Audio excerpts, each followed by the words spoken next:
Ok, Youssef Swatz, première. Aujourd'hui, j'ai la chance de t'avoir avec moi, Youssef.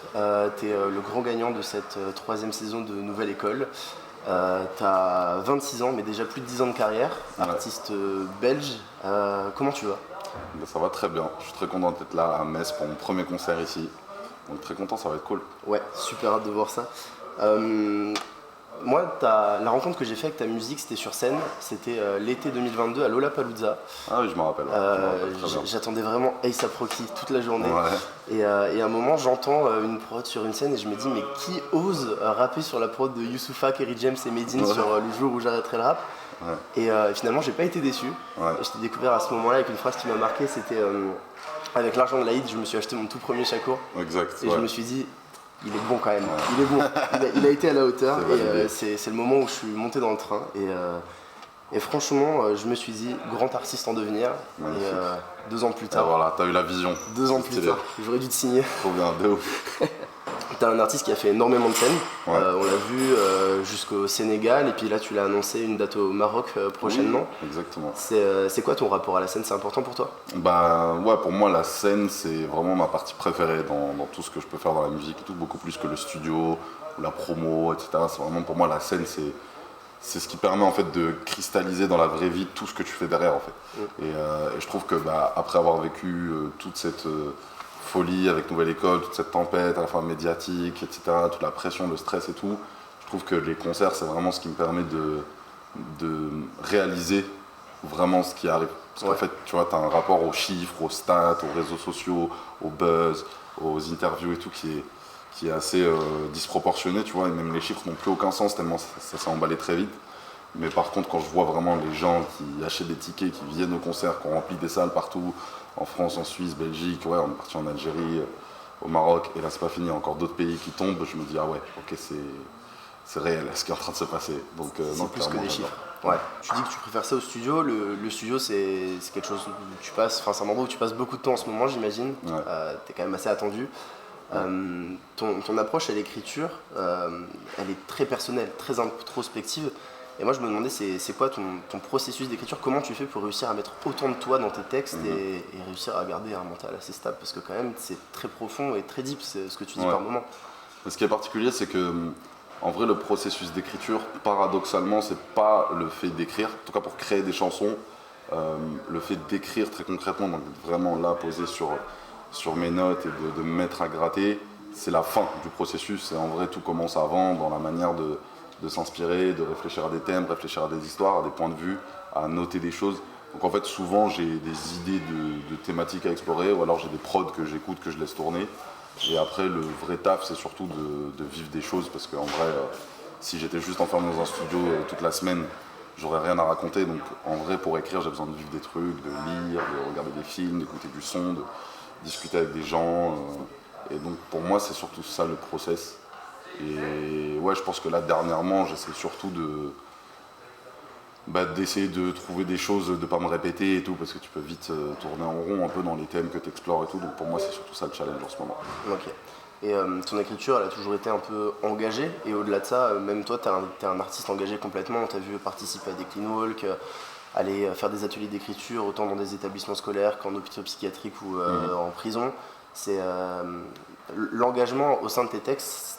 Est-ce que tu le redoutes un peu plus maintenant que tu as une notoriété vraiment grandissante? Est-ce que tu fais plus attention à ce que tu écris, ce genre de choses? Non, pas du tout, parce que ça n'a jamais été le cas. Donc en fait, moi, j'estime pas forcément. Enfin, c'est plutôt les gens qui me le disent que que je fais du rap engagé, de la musique engagée, ou que je suis engagé avec les ateliers d'écriture, des choses comme ça. Moi, je trouve qu'en vrai, c'est pas ce travail-là, c'est pas vraiment un travail d'artiste, c'est plus un travail d'être humain et de citoyen. Et c'est ton rapport à certaines causes. Et la musique, c'est un outil, c'est un levier pour ça, c'est un haut-parleur qui permet de donner de l'écho à certaines choses. Donc, moi, je le fais, mais dans une spontanéité où, en fait, moi, j'ai aucun cahier des charges, quoi. Je ne me dis pas, il faut que je fasse un album où je parle de justice sociale, où je parle d'écologie, où je parle de racisme, et puis je fais une chanson sur la Palestine ou autre. C'est pas une DA, il n'y a pas un cahier des charges. Je le fais parce que quand je parle de choses qui me révoltent, c'est parce que ça me révolte moi, et que la musique, c'est un peu le seul truc que j'ai entre les mains pour faire du bruit et pour donner ma vision des choses. Mais je ne le fais pas du tout. Il n'y a rien qui m'impose de le faire. C'est vraiment très spontané, et c'est pour ça que par rapport à la suite, je me mets pas de pression parce que j'ai pas l'impression de m'enfermer dans un truc d'engagement et que demain si je fais des chansons plus légères, on va m'en vouloir ou quoi. Non, pas du tout. Je pense que j'ai toujours fait les choses parce que je les sentais et j'ai toujours parlé de certaines choses parce que j'estimais que c'était important et si je faisais autre chose que de la musique, je le ferais quand même, quoi. C'est beau et c'est aussi pour ça qu'on retrouve autant d'authenticité dans tes textes. Je pense que c'est pour ça que tu as réussi à en arriver jusque là aujourd'hui.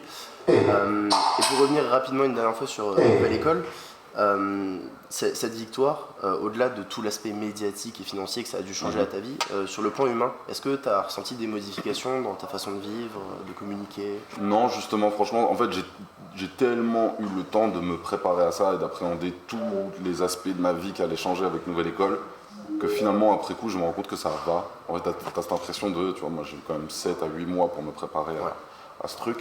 Et pendant 7 à 8 mois, t'as vraiment l'impression que tout va changer, que tu vas te transformer, que tu vois. Et vraiment, j'ai l'impression que j'allais devenir un loup-garou du jour au lendemain. Et en fait, bah non, ta vie, elle reste comme toi. J'ai un certain contrôle sur plein de choses, je suis bien entouré. J'ai la chance de pouvoir avoir plein de gens qui veillent sur moi, qui travaillent pour moi, qui travaillent avec moi et qui m'allègent de plein de choses qui auraient de l'impact si j'étais tout seul. Mais là, franchement, moi je vis... Forcément, il y a énormément de choses qui ont changé, ce sera plus jamais comme avant, mais franchement, je le vis très bien, j'ai rien qui me dit « Ah ouais, je regrette », peu importe, franchement, je suis en bénéf pur, c'est trop cool, tout ce qui se passe, c'est trop bien. Vraiment, il y a beaucoup de pression et tout, mais voilà, je pense que j'étais préparé à ça. Et puis tous les aspects un peu plus redoutés de la célébrité, des photos, des choses comme ça et tout, moi c'est un truc que je vis très bien aussi. Puis voilà, quand on fait de la musique, on sait à quoi s'attendre. Tout ça, on l'a cherché d'une certaine manière, donc il faut savoir gérer le truc. Il y a une phrase de Paulo Coelho qui dit on ne peut pas dompter les rêveurs. Pour la finale de Nouvelle École, tu as proposé une prestation qui changeait des autres prestations. T'es pas allé dans le hit auquel on aurait pu s'attendre quand on pense à un hit directement. T'es resté fidèle en fait à ton style et à ta vision. Et est-ce que tu penses que c'est justement cet état d'esprit là qui a été une des clés de ton succès, le fait de pas dompter un rêveur et de rester authentique comme il l'a été depuis plus de 10 ans maintenant?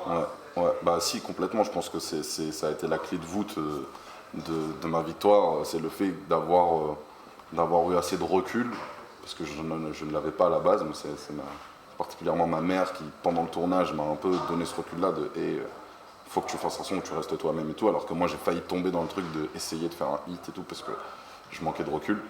Mais le fait d'y être parvenu, clairement, c'est ça qui m'a permis de gagner, de marquer un peu ma petite histoire, ma petite échelle. Et ce truc-là, c'est quelque chose que j'essaie de garder maintenant, que j'ai toujours eu avant, mais là maintenant j'essaie de le garder même quand je suis en studio et tout. Je me dis, en fait, c'est ça qui m'a fait gagner, donc c'est ça qu'il faut que je garde pour la suite. Ok, merci beaucoup Youssef pour ton temps. Merci, avec plaisir. Merci beaucoup. Parfait. Trop bien.